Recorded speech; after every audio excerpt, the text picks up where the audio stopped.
Witam w 18 odcinku Biuletynu Analitycznego o Kosmitach. Kontynuuję rozdział 1 mojego opracowania o religii paranormalnej, czyli o moim najnowszym odkryciu. Jak pamiętacie, przyznałem się, że to ja wymyśliłem ten termin. Jestem pierwszy w Polsce, a może i na świecie. Stąd ta mała praca naukowa, analiza istniejącego zjawiska. Jestem z tego przedsięwzięcia bardzo dumny. To druga część rozdziału 1, traktującego o odpowiednikach dogmatów w religii paranormalnej. W części 1 skończyłem na stwierdzeniu, że religia paranormalna nie ma dogmatów, ale są pewne wspólne zasady, które łączą jej wyznawców. I teraz przechodzę do ich pierwszego, ala dogmatu. Pierwsza ich zasada to niczym nieograniczone znieważanie Pana Boga, ściśle Boga w rozumieniu chrześcijańskim, albo milcząca akceptacja takiego znieważania, lub publiczne analizowanie słuszności i zasadności takich znieważeń. Cechuje ich całkowity brak zahamowań w tym zakresie, tłumaczony rzekomą otwartością na dyskusję. Katolicy oraz inni chrześcijanie nierzadko są narażeni na obrażanie ich uczuć religijnych. Niby to nie nowość, ale omawiane przeze mnie znieważenia należy rozpatrywać w kontekście religii paranormalnej, czyli jako czynione przez jej propagandystów oraz jej wyznawców.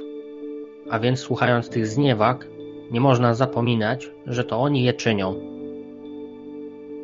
Gdyby paranormalni byli spoza naszej kultury chrześcijańskiej, to bym to może rozumiał. Ale oni są częścią naszego społeczeństwa, więc przez szacunek dla innych ludzi powinni przestrzegać pewnych norm. Czyli na przykład, jeśli jest dyskusja w zakresie krytyki chrześcijaństwa, to powinna być realizowana w szerokim gronie wraz z wierzącymi i z poszanowaniem religii katolickiej oraz mniejszych chrześcijańskich wyznań w Polsce. A jeśli nie mogą spełnić tej normy, to powinni wypowiadać się w sposób umiarkowany, a nie jak jacyś fanatycy antychrześcijańscy.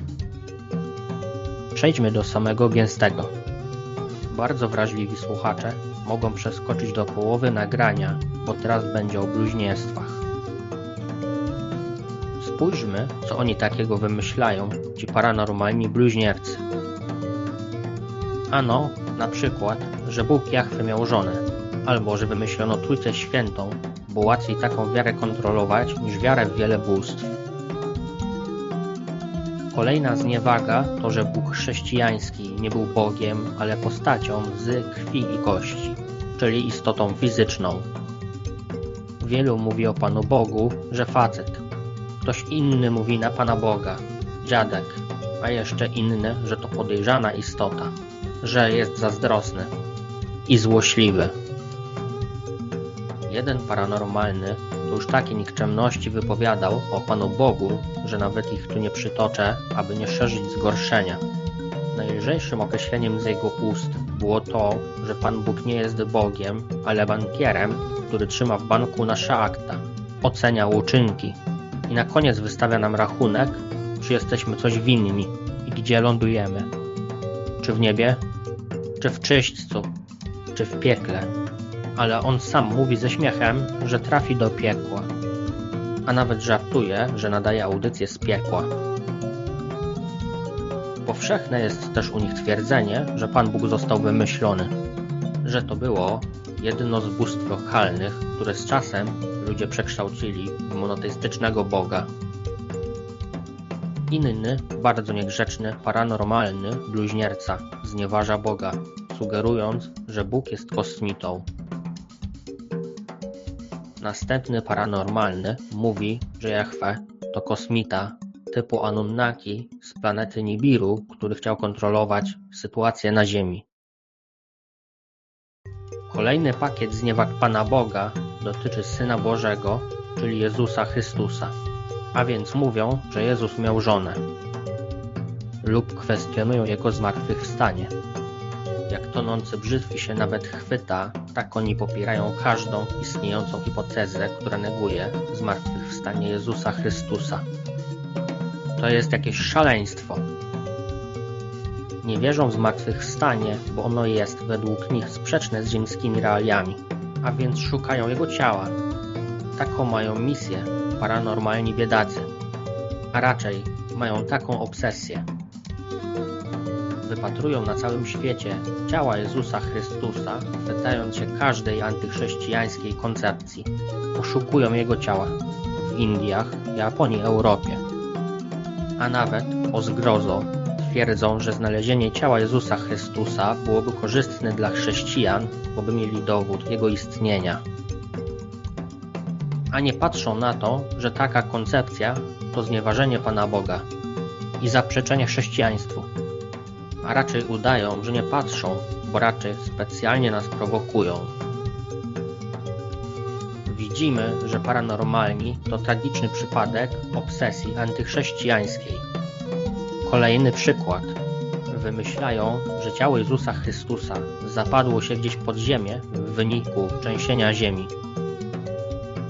Jeszcze inny paranormalny idzie najostrzej i stwierdza, że Jezus został zmyślony, że wymyślił go cesarz Wespazjan. Według tego paranormalnego celem owego zmyślenia postaci było zreformowanie Starego Testamentu. Matki Bożej też nie zostawiają w spokoju. Przyrównują ją do jakiejś pogańskiej Matki Ziemi. Kolejny paranormalny bezczelnie twierdzi, że nasza religia powstała w ten sposób, że ktoś inteligencję nieludzką wziął za Boga. Według niego rzekoma inteligencja, czyli ich bożek paranormalny, tworzy różne religie, nie tylko judaizm i chrześcijaństwo. To będzie rozwinięte w następnych częściach bieżącego rozdziału, a więc będzie się działo.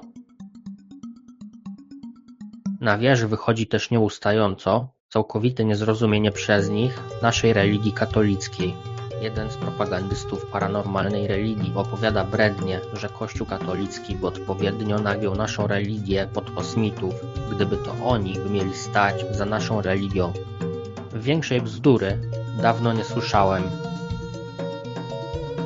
Widać, że strasznie im zależy na podważeniu podstaw chrześcijaństwa i na zniszczeniu religii katolickiej. To jest jakaś antykatolicka obsesja, podobnie jak w sprawach politycznych obsesja u pewnego liberalnego premiera odnośnie pewnej prawicowej partii. Ta ich fiksacja musi mieć swoje drugie dno, jakąś istotną przyczynę. W mojej ocenie rzeczona antychrześcijańska paranoja ma swoje źródło w ich poczuciu konkurencji religijnej, tak bym to określił. Traktują nas, katolików, jako swoich konkurentów i potencjalne źródło wyznawców dla swojej paranormalnej religii. To jest podobne zjawisko jak w przypadku sekt. Podam przykład z mojego życia. Pewna znana, światowa sekta próbowała mnie kiedyś zwerbować. I gdzie mnie werbowali, spytacie? Ano, w kościele po mszy świętej. Z rozmowy wynikało, że to jest jakaś grupa wewnątrz religii katolickiej. Na wyjeździe nawet poszliśmy zimowym, śnieżnym wieczorem, wszyscy razem na katolicką mszę świętą. W domu wszystko było u nich takie cacane, super klimat, super nastrój, super relacje międzyludzkie. Tacy byli mili dla mnie i dla innych, ale nic nie mówili, kim są w rzeczywistości. Do tego stopnia się z tym kryli, że dopiero po jakimś czasie skapowałem się, że to jest sekta. I ta sekta właśnie swoich wyznawców łowiła wśród katolików. Czy tu przypadkiem nie mamy do czynienia z czymś podobnym? Jest prawdopodobne, że ten wściekły atak na religię katolicką ma również podobny cel – odebrać wyznawców religii katolickiej do religii paranormalnej. Oczywiście ten cel postrzegam raczej jako długofalowy, czyli jako ich misję zmiany świadomości społeczeństwa na jakąś świadomość paranormalną. Czy takie ataki na Pana Boga są w Polsce powszechne? Generalnie taką obsesją skierowaną przeciwko Panu Bogu nie kierują się nawet skrajnie lewackie środowiska. Skrajna lewica atakuje głównie hierarchię kościelną, czyli struktury Kościoła katolickiego. Czasem lewica liberalna jest agresywna wobec katolików jako wiernych. Na przykład, gdy chcą nas opiłowywać, chyba piłą, ewentualnie pilnikiem. Ale nie słyszałem, aby te środowiska atakowały Pana Boga. Na takie ataki skierowane wobec Pana Boga decydują się walczący ateiści, co mają w swoim programie życiowym walkę z Bogiem.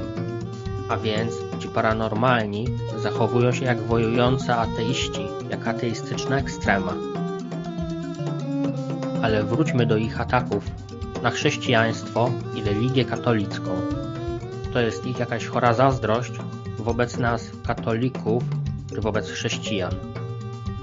Zazdroszczą katolikom, że ich religia trwa już prawie 2000 lat i wbrew ich oczekiwaniom nie zapowiada się na jej upadek. Tracą nadzieję, że Kościół katolicki upadnie po ogłoszeniu obecności kosmitów. A przecież gdyby upadło chrześcijaństwo, to ta ich religia zastępcza zajęłaby znaczne miejsce po niej. Porządny kawałek tortu by się im dostał. W podświadomości to może nawet roją sobie z tego wszystkiego marzenia o kokosach finansowych, albowiem w swoich atakach na Kościół katolicki aspekt finansowy ma u nich duże znaczenie. Zazdroszczą Kościołowi rzekomych bogactw, a przecież sami nie dają pieniędzy na tacę. To nie są ich pieniądze, więc po co się odzywają? Czepiają się czyjejś własności, nie swojej. No właśnie. Tym samym gładko przeszliśmy do drugiego spoiwa ideologicznego, które ich łączy. Ale o nim będzie mowa w następnej części rozdziału 1. A więc wypatrujcie kolejnego odcinka.